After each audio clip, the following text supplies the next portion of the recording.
Anyway, welcome back. Welcome back sa ating programa. I hope you're still hanging around. Here I go.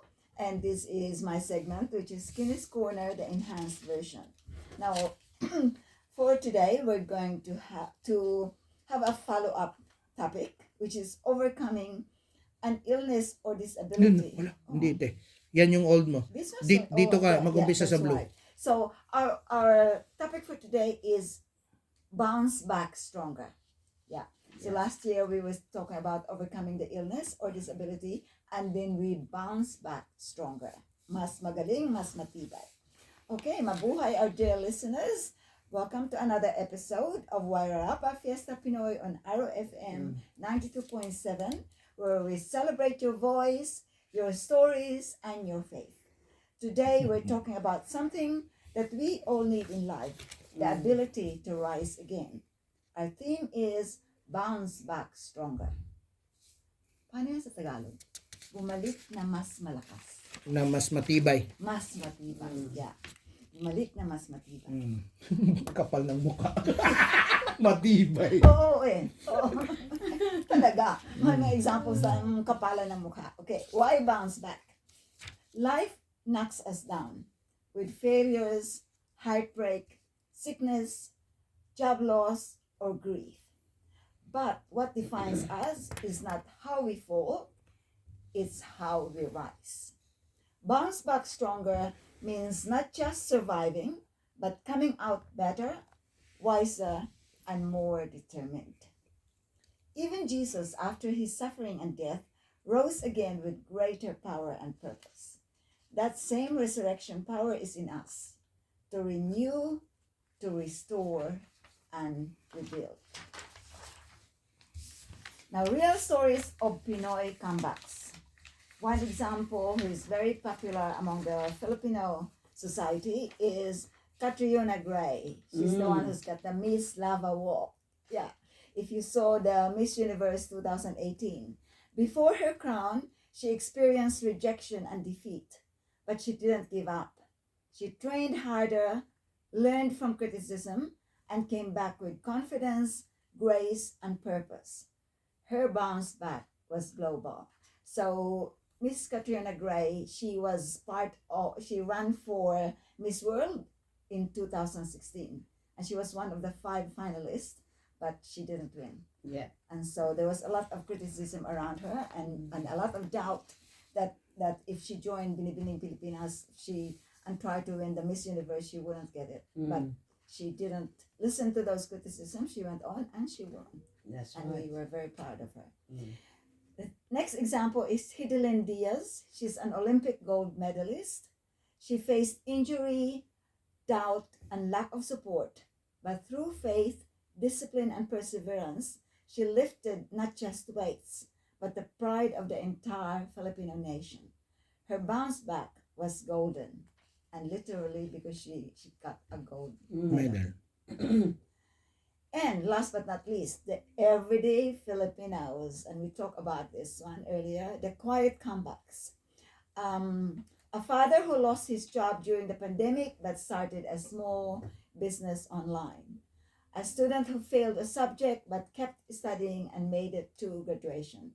And the one that we talked about earlier is an OFW mom or maybe OFW dad who returned home heartbroken yet found purpose again in serving her community and bonding with her family.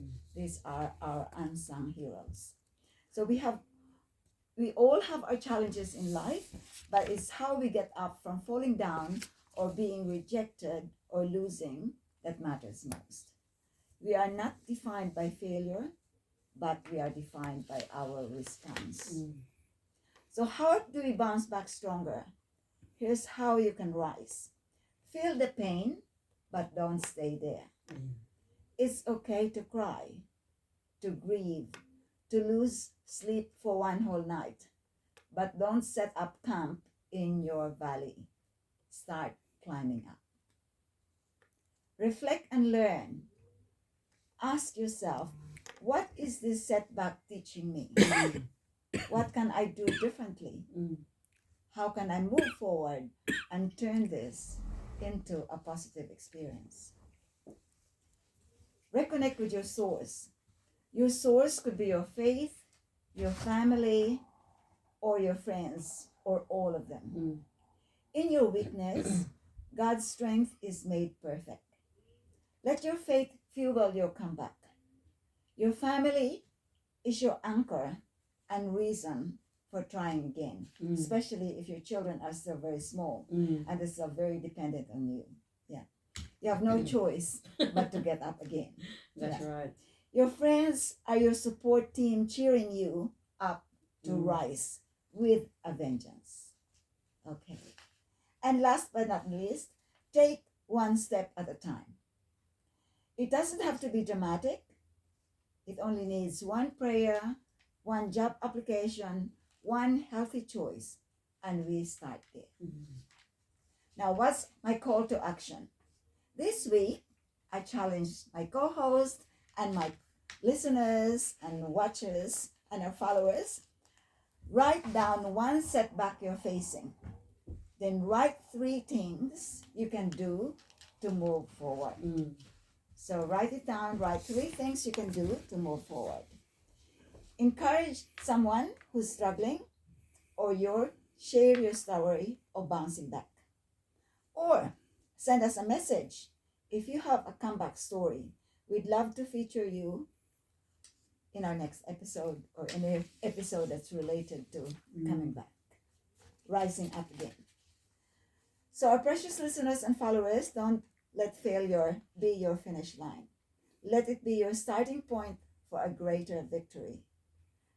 Fall down 7 times, but stand up 8 times. Because with faith, courage, and community, you will bounce back stronger. Let us live with courage, compassion, and the heart of a true Filipino. Ang sabi nga ni Ryan, hindi tayo basta-basta. Blessings to all of you for this week. So my fellow co-hosts, Ryan and Vika, can you relate to the bouncing back story? Oh, yeah. Oh, yeah. Sigurado yan. Definitely. Ang dami kong experience bouncing back. Yes. Yeah. My failure ka, pero it doesn't mean that you stay there. Tama ka naman po, te. You use that as a footstool na to raise up again. Springboard. Yes, Springboard. that's right. Springboard. That's right. To rise up again. And I Better, think- better next time. Yeah, You know, better. because, so, yun na nga sabi nila, you learn from your mistake. Yeah. Yeah. So, which Yan is yan. really good. Parang ganun din. Oh, so, yun na nga. Palaban tayo. Oh, ang sabi nga ni Duterte, ano yun? I am not a Filipino for nothing. Oh, talaga? Sinabi niya yun? Yes. O kasi nga, sanay tayo sa hirap. Mm. And in a way, it's good na nasanay tayo sa hirap. Kaya Yeah. mga anak natin, na medyo tatamad-tamaran, uwi ka nga sa Pilipinas. Yeah, Tingnan doon, mo ma-experience mo doon kung gaano kahirap ang buhay doon. Yeah. Hindi, pero pag pinauwi mo sila doon, VIP din sila. So, may daming katulong. Pero at least nakikita nila na if nakikita nila na it's actually really hard. Yeah. Tapos yung mga nag-aaral doon, talagang nag-aaral. Kasi dito madali mag-aral eh. Di ba? Hindi Tama. masya. Doon walang ginawa yung mga tao kundi mag-aral kasi nga it's very competitive. Yun na nga siguro yung pinaka-main source natin na kung wala kang pinag-aralan, wala ka talaga. Kung may pinag-aralan nga, wala din eh. Oo. Yeah. Pero how much more pa kaya kung wala ka talaga natutunan? Mm. Tingnan mo yung marami tayong graduates na pumunta ng Hong Kong, Singapore, Canada, na domestic helpers. Yeah. Because it's better for them to work there as domestic helpers dahil mas malaki yung kita nila. Same din here, di ba, right? Ganun din. May mga ano dito, mga nurses nagtatrabaho sa caregiver. Schedule Pero kasi. eventually, inaayos naman nila application nila o nagtitrain sila more. may pathway din. Mayroon dong pathway, May which is pathway good naman. Yung pathway ng mga domestic helper, maghanap ng asawa doon. Yun nga yung pathway nila, no? Yun talaga. Dami, Yun yung nangyayari. Oo. Ngayon, Yeah. mga... Sa Singapore ba we're talking about? O kahit saan? Kahit Canada, Any- Canada, I don't know about Hong Kong, but definitely Canada and Singapore. Oh. Lalo na if they prove themselves na hindi sila basta-basta. Naging domestic helper nga sila, but then they're educated. Mm. But it's really hard. Yeah, I think we are blessed na andito tayo sa New Zealand. mas maluwang dito kumpara mo sa Singapore. So, ang Living Testament natin na naging Singaporean resident sila, Leah. Oo. At saka kaya maraming OFW sa Singapore na lumilipat ng New Zealand dahil nga sobra trabaho sa Singapore. Oo. Competitive daw masyado din doon. Doon sa Sabi nila, yun yung Singapore, experience no? nila, Eric. Marami. Very They work competitive. so hard. Pero syempre, like any other qualification, you get lucky. Ang kagandaan lang naman ng may tinapos ka sa Pilipinas, you can get lucky. Meaning, may starting point ka ba? Kaya nga ini-encourage nga yung mga hindi nakapagtapos na patapusin lang yung, yung parang equivalent ng high school. Tesla? Ay, Hindi TESDA. Yung isa pa, meron pang isa. Hindi ka nadadaan ng third year, fourth year high school. Yun yung pag-aaralan mo. Okay. Oh. Parang prerequisite siya. Tapos makagraduate ka ng high school. There's a acronym yan. There is. Hindi ko lang maalala kung ano yung term. Basta may mga nakatapos ng ganun. Ang isang example ng ganun, si Manny Pacquiao. Kasi hindi, nag-boxer naman siya all his life eh. Naswertehan lang siya kasi sumikat talaga siya sa boxing. Milyon-milyon yung kinita niya. Pero bumalik pa rin siya ng school para makagraduate siya ng high school. Okay. Yeah. para tumaas siya. Kasi ngayon, It's not about mataas na yan si Pacquiao. no, in relation to education. Kasi ngayon, siya, di ba? Hindi, high school graduate pa rin siya. Kung tuturuin mo literally sensed kahit nagtapos siya nung kursong yun, Yeah. siya, ako nga, hindi nga ako naniniwala niya yung mga honorariums. Because he's a senator now, is it? Yeah, yes. former. Yeah. Oh, so he's not in politics He's still anymore. current senator, pero election ngayon. No, election niya, midterm So who senator knows, siya. mananalo siya o O hindi. mananalo siya o hindi. Pero So, siya, incumbent siya. Yeah. Wait, kahit wala ka namang tinapos dun sa Pilipinas, pwede ka naman talaga maging senador eh. Paano man nangyari yan? Hindi, kalukuhan na ng mga butante yan. O kasi tingnan mo maraming artista. Kasi you have to be Hindi yung mga artista na yan, may mga Mga tinapos degree sila. yan, may mga degree din yan. Yeah. Pero hindi lang yun ang na-overshadow ng kanilang professions. Yes. So, Robin Padilla, may tinapos din Okay, yan. yeah. Oh. So as long as hopefully nga yung mga politicians natin na they have the reason to be there na to contribute to our country and to our fellow men.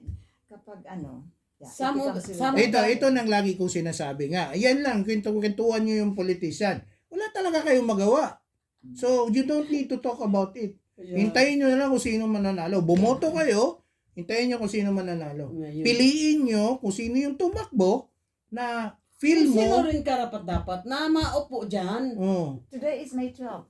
Yes, ngayon na araw. Ngayon, ng ngayon, election. ngayong So, araw. we know kung sinong nanalo? No, we will Hindi not pa. gonna tomorrow pa. Meron pang ang news kanina na breaking news na ang lakas doon ng dayaan eh.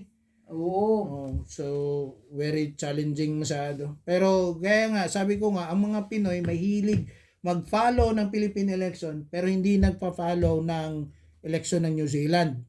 Yeah. Because the one that really impacts us is the New Zealand elections. Exactly. Oh, yun Wala. yung, doon tayo naaapektuhan eh. O, tingnan mo ngayon, ang daming nauwi na Pinoy. Oh, Yeah. kasi, hindi bumoto dito ng maayos. Yung ibang Pilipino, hindi pa bumoto. So, ngayon, kasi residente na eh. So, hindi ko kailangan bumoto. Tapos dito, hindi ka naman makukulong kung hindi ka boboto eh. Oo. So, there's no act of omission here. Sa atin ba meron? Meron. Nasa constitution natin yan. Talaga? Act of omission ang tawag niyan. Yeah. In the right of suffrage. Wow. Kaya nga ako bumoto kasi dual na ako, nagpa-registered ako. So kailangan kong bumoto. Mm. Okay, Online so lang nagpa-register ka. naman. So, Online lang registered, naman. oo. Hindi ako nagpa-register. Nakalimutan ko. Oo. Dual ka ba? Mm-mm. Ah. Dual. So, Dual ka, right? dual. Hindi ka na-registered. Hindi. Hindi, So, nakalimutan kung ko. uuwi Next ako time. tapos hahabulin ako ng COMELEC, pwede talaga ako makulong. Ayay ka. Pero hindi ka nagpa-register. Hindi nga. Oh. So, kung uuwi ako, tapos isusumbong ako sa COMELEC na, ay, hindi yan bumoto. Pwede talaga ako ikulong. Pwede ako kasuhan. Tapos sabihin ko lang, na abutan ako ng deadline. Oh. I forgot to yeah. I can't Hindi ako register nakapag-rehistro. anymore. Yeah. Yung mga ganun, marami namang ito. And my lawyers are really good. Anyway, Naalala ko yan nakasegue na tayo. Hey, Bounce back yung team. Hindi segue yun. Bounce back. Aray ka. We had a really fun time today. Yeah, Yeah. malayo pa. So, shout out ako. Yeah, Shout out sige. ako. Shout out to my husband, Leon Vermeulen. He is recuperating very well sa kanyang surgery. Yeah. So, well done. Actually, nag-drive na siya ngayon, pang 4th week. That's So, good. supposedly, it's after Well 6 weeks done. pa. So, yeah, it makes it really handy na nakaka-drive na siya. So, well done. Thank you so much for your support all the time. And then to my 3 boys, they gave me a surprise, especially Dominic. Yeah, he greeted me. He not only greeted me, but also came over. Yes, binisita niya ako. And thank you for the messages and the call, Christopher and Julius. I love you 3 very much. And last but not least, I just want to give a shout out to Grace. Yeah. Hopefully you're listening. Yeah. It's unfortunate that you're not allowed to have a riddle anymore. Okay. Kasi nanalo na siya eh. Nanalo ka na. Yeah. But we will still be, she's shouting us for coffee or lunch dahil nanalo siya eh. And thank you so much for being an avid follower of us. And that's me for my shout out. And my co-host, is there anything you want to say? Yes, pasalamat lang ako sa ating mga listeners ngayon. Yes, ito po si Rika. Nagpapaalam po sa inyo. We'll see you again next Monday. Okay. And Rai, is there anything you want to say? Yeah, so ano ko lang, reinforce ko lang sa yung mga hindi nakakarinig. Yung riddle of the week po natin nasagot na po. May bago tayong riddle next week. Abangan nyo po yun. So again, congratulations to Lynn Burnett for winning the riddle of the week. So ang ano ko lang din, add on ko na lang, taking this opportunity. Iniimbita ko kayong lahat na nakikinig. English na lang natin para doon sa anak ni Rika. Kung nakikinig pa siya. So if you're listening, if you get the opportunity to actually fly down here in Macedon, it's the finals of our 2025 Autumn Sports League volleyball and basketball competitions. Yes. So, and then we will also have a BIP, our very own labor attaché of the Department of Migrant Workers, who is actually based at the Philippine Embassy in Wellington, will be our very important person for that day. May program po tayo. We have a program. We will also award the other sports in that aspect. And then of course, if you want the taste of Filipino food, we also have food stalls this coming Saturday. So ano yun nyo, punta lang kayo or come and you are all invited to witness and be part of the culmination of the 2025 Autumn Sports League. So, yan lang po sa akin. Nagpapaalam po sa inyong lahat. Ito inyong lingkod, Ryan Soriano. See you next week. Yes, congratulations very much. Huge congratulations to Ryan for leading this special group, our Filipino Society, and Rika and the rest of Ryan's executive team. You have achieved a very good liga for the sports league. It's really very popular among the Filipinos. Yeah. So hopefully, Rika, if you could send me a text to remind me, I think I be here 1 o'clock. I'll be there. Okay, will do. Basta hindi sisipot yan. I will. I'll make it. Magaling na sila yun eh. So pwede nga kang lumayas. Yeah.